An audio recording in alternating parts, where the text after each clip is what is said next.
नमस्कार साथियों, परिहार क्लासेस में आपका स्वागत है। हम भौतिक भूगोल को देख रहे हैं, जिसमें आज हम वायुमंडल को शुरू करेंगे। देखिए, वायुमंडल वह है, वायुमंडल में मनुष्य और जानवरों के लिए ऑक्सीजन तथा पौधों के लिए कार्बन डाइऑक्साइड जैसी जीवनदायिनी गैसें हैं। वायुमंडल में प्रमुख 5 परतें हैं। प्रत्येक परत अपनी अलग अलग विशेषताएं रखती है और वे ही विशेषताएं उन परतों को एक दूसरे से अलग करती हैं। तो सबसे पहली परत है क्षोभमंडल, यानी कि ये हम देखेंगे पृथ्वी से दूर हटने के क्रम में। तो पृथ्वी पर जैसे ही जहाँ पर हम हवा लेते हैं, सांस लेते हैं, जितनी भी वायुमंडलीय घटनाएं होती हैं वे सभी क्षोभमंडल में ही हुई। तो पहला मंडल यही है, क्षोभमंडल, ट्रोपोस्फियर। यह वायुमंडल की सबसे निचली परत होती है और मानव जीवन इसी में होता है। इस परत की ऊंचाई ध्रुवों पर तो 8 से 9 किलोमीटर होती है और भूमध्य रेखा पर यह 16 से 18 किलोमीटर तक होती है। मौसम में प्रतिदिन होने वाले परिवर्तन इसी में होते हैं तथा इस परत में प्रति 165 मीटर की ऊंचाई पर 1 डिग्री सेल्सियस तापमान कम होता है। ये याद रखने वाली चीज़ है कि क्षोभमंडल में कितनी ऊंचाई पर जाने पर कितना तापमान कम होता है। तो 165 मीटर जाने पर 1 डिग्री सेल्सियस तापमान कम होता है। क्षोभमंडल में ताप ह्रास दर, इस दर को सामान्य ताप ह्रास दर या पर्यावरणीय ताप ह्रास दर कहते हैं। धूलकणों जलवाष्प की 100% मात्रा में परत पाई जाती है। वायुमंडलीय गैसों की कुल द्रव्यमान का लगभग 75% गैसें केवल क्षोभमंडल में ही हैं। इस परत में ऑक्सीजन, नाइट्रोजन के अलावा ऑर्गन, कार्बन डाइऑक्साइड और कुछ मात्रा में methane, krypton, hydrogen, nitrogen, nitrous oxide, carbon monoxide, ozone, ammonia, nitrogen dioxide, sulphur dioxide आदि गैसें भी पाई जाती हैं। संक्षेप में कहें तो वायुमंडल की इस परत में मौसम संबंधी अधिकांश घटनाएं घटित होती हैं तथा जैव मंडल के विभिन्न पारतंत्र को प्रभावित करती हैं। क्षोभमंडल को संवहनीय परत भी कहा जाता है, कन्वेक्टिव लेयर भी कहते हैं। इस मंडल में वायु के ऊर्ध्वाधर संचरण के कारण बादलों का, ऊर्ध्वाधर यानी कि ऊपर जाने पर और नीचे आने पर बादलों का निर्माण होता है। वायुमंडल में प्रदूषण से संबंधित अधिकांश घटनाएं इसी मंडल में होती हैं। वायुमंडल अनेक गैसों का यांत्रिक सम्मिश्रण है जो कि पृथ्वी के चारों ओर से घिरे हुए हैं। इसमें नाइट्रोजन, ऑक्सीजन सब गैस देख चुके हैं हम। वायुमंडल में 99% केवल नाइट्रोजन है।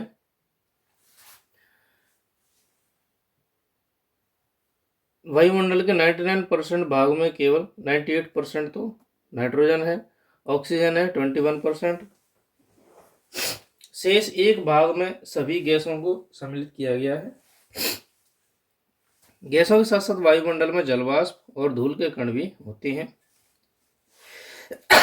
सॉरी। भूतल के 5 किलोमीटर तक के वायुमंडल में समस्त वायु का लगभग 90% भाग पाया जाता है।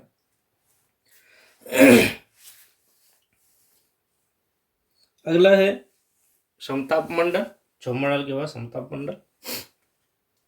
क्षोभमंडल के ऊपर 32 किलोमीटर की ऊंचाई अर्थात पृथ्वी सतह से 50 किलोमीटर ऊपर तक समताप मंडल पाया जाता है। क्षोभ सीमाएं इन दोनों ही मंडलों को अलग करती है। क्षोभ सीमा पर ऋतु के अनुसार एवं अक्षांशों के अनुसार तापमान में अंतर पाया जाता है। भूमध्य रेखा पर क्षोभ सीमा के समीप -80 डिग्री तक एवं ध्रुवों पर -60 डिग्री तक टेम्परेचर रहता है। तापमान में इस विसंगति का कारण भूमध्य रेखा पर क्षोभमंडल की ऊंचाई का अधिक होना है। क्षोभमंडल की ऊंचाई जितनी अधिक होती है, ऊंचाई के साथ कमी भी उतनी ही अधिक होती है। यही कारण है कि भूमध्य रेखा पर क्षोभ सीमा के समीप तापमान अत्यधिक कम पाया जाता है। समताप मंडल एक संवहनीय परत है जिसमें गर्म हवा ठंडी हवा के ऊपर विद्यमान होती है। इस परत में तापमान में ऊंचाई के साथ वृद्धि होती है, जिस कारण से वायुमंडल में ओजोन द्वारा सौर विकिरण का अवशोषण होता है। सॉरी। जलमंडल के पारिस्थितिकी तंत्रों के लिए ओजोन विशेष महत्व है, क्योंकि यह सूर्य की जो हानिकारक परावैंगनी किरणें होती हैं उनको अवशोषित कर लेती है। पृथ्वी पर जीव जंतु पेड़ पौधों के लिए सुरक्षा का कवच के काम करती है। इस परत में मौसम संबंधी घटनाओं का अभाव है, परंतु अपवाद स्वरूप शीत ऋतु में अंटार्कटिका के ऊपर बादलों का निर्माण होता है और इन बादलों को मदर ऑफ पियर्स या नेसरस क्लाउड भी कहते हैं। ये याद रखना है कि मदर ऑफ पर्ल्स कहाँ पर या क्या है, तो ये एक प्रकार के बादल हैं जो कि समताप मंडल में अंटार्कटिका के ऊपर शीत ऋतु में बनते हैं, मदर ऑफ पर्ल्स। तीसरा मंडल है मध्यमंडल, मेसोस्फीयर। समताप मंडल के ऊपर मध्यमंडल का विस्तार 80 किलोमीटर तक है। समताप सीमा समताप और मध्यमंडल को अलग करती है। इस परत में ऊंचाई के साथ तापमान पुनः घटने लगता है और 80 किलोमीटर की ऊंचाई पर तापमान -90 डिग्री सेल्सियस रहता है। तापमान में यही गिरावट ओजोन के द्वारा पराबैंगनी विकिरणों को कम मात्रा में अवशोषण का कारण है। यह पृथ्वी की गर्म सतह से अधिक दूर यानी कि ऊंचाई होने के कारण उच्च अक्षांशों में शीत ऋतु में मध्य सीमा में निशादीप्त मेघों यानी कि नेक्टिल्यूटेंट का निर्माण करती हैं। इस मंडल में उल्काओं से प्राप्त धूल कणों के ऊपर हिम के घनीभवन से इन बादलों का निर्माण होता है। ये वाले बादल बनते हैं निशादीप्ति मेघ, जो कि रात में जलते हुए दिखाई देते हैं, ऐसे आभास होता है उनका, जो कहाँ पाए जाते हैं, मध्यमंडल में पाए जाते हैं। अब है आयन मंडल या तापमंडल, थर्मोस्फियर और इनोस्फियर या आयनोस्फियर। मध्यमंडल के ऊपर आयन मंडल जिसकी ऊंचाई पृथ्वी सतह से लगभग 500 किलोमीटर तक है। मध्य सीमा मध्यमंडल और तापमंडल को अलग करती है। इस परत में ऊंचाई के अनुसार तापमान पुनः बढ़ने लगता है और तापमंडल में वायुमंडलीय गैसों की विरलता होती है। फलतः इससे होकर सौर पवनें जो कि प्रोटॉन्स आसानी से गुजरते हैं, यानी कि यहाँ पर गैसें नहीं है, इस कारण से क्या है, जो सौर पवनें हैं, सोलर विंड्स हैं, वे आसानी से इसके आर पार निकल जाती हैं। ये प्रोटॉन्स वायु के अणुओं से टकराकर उनकी गति को कम कर देते हैं। इससे इस मंडल में तापमान बढ़ने लगते हैं, यानी कि जो सोलर हवाएं हैं वे इसमें आती हैं, लेकिन जैसे ही जो अणु है वायु के उनसे टकरा जाती है और तापमान वहीं के वहीं ठहर जाता है, इसलिए तापमान यहाँ पर ज़्यादा पाया जाता है। साथ ही सौर पवन द्वारा अणुओं के इलेक्ट्रॉन्स के पृथक्कीकरण के आयंस का निर्माण होता है। आयनीकरण की यह प्रक्रिया तापमंडल के निचले भाग में संपन्न होती है, इसे आयन मंडल कहते हैं। आयन मंडल की उपस्थिति के कारण ही पृथ्वी पर रेडियो संचार संभव होता है। तो यानी कि जितने भी सैटेलाइट्स भेजे जाते हैं रेडियो वगैरह के लिए, वे सभी आयन मंडल में ही स्थापित किए जाते हैं। आयन मंडल में विभिन्न ऊंचाइयों पर स्थित डी, ई और एफ परतें क्रमशः दीर्घ, मध्यम और लघु रेडियो तरंगों का परावर्तन पृथ्वी की ओर करती हैं। आयनीकरण की प्रक्रिया उच्च अक्षांशों में सर्वाधिक प्रभावशाली होती है, क्योंकि आयनीकृत कण पृथ्वी के चुंबकीय क्षेत्रों के ध्रुवों की ओर अधिक आकर्षित होते हैं।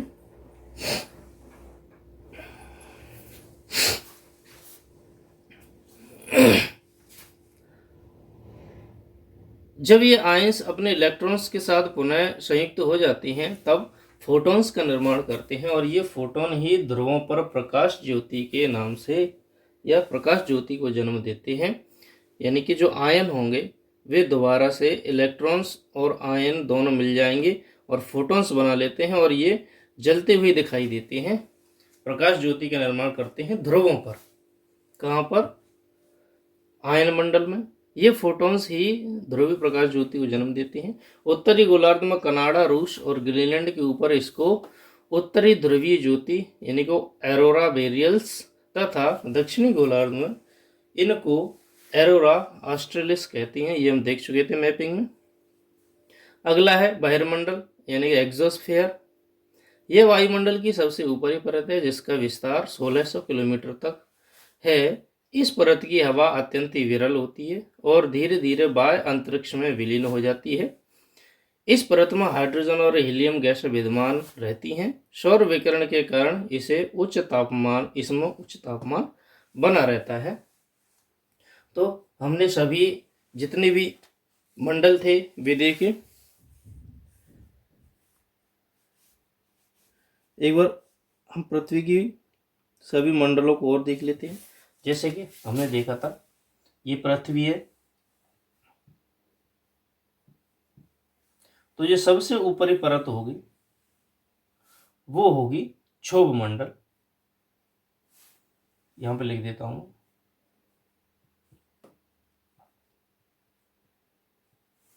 एक नंबर होगा क्षोभ मंडल, फिर 2 नंबर की परत होगी, फिर 3, फिर 4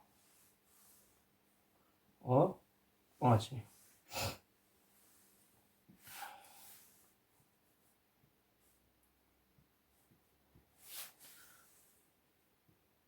समताप मंडल,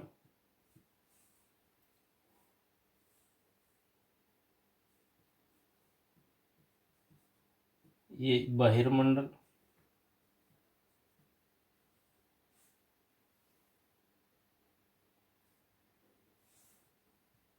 ये मध्य मंडल और ये आयन मंडल। यहाँ पर तापमान को देखेंगे, इसे ही पूछा जाता है।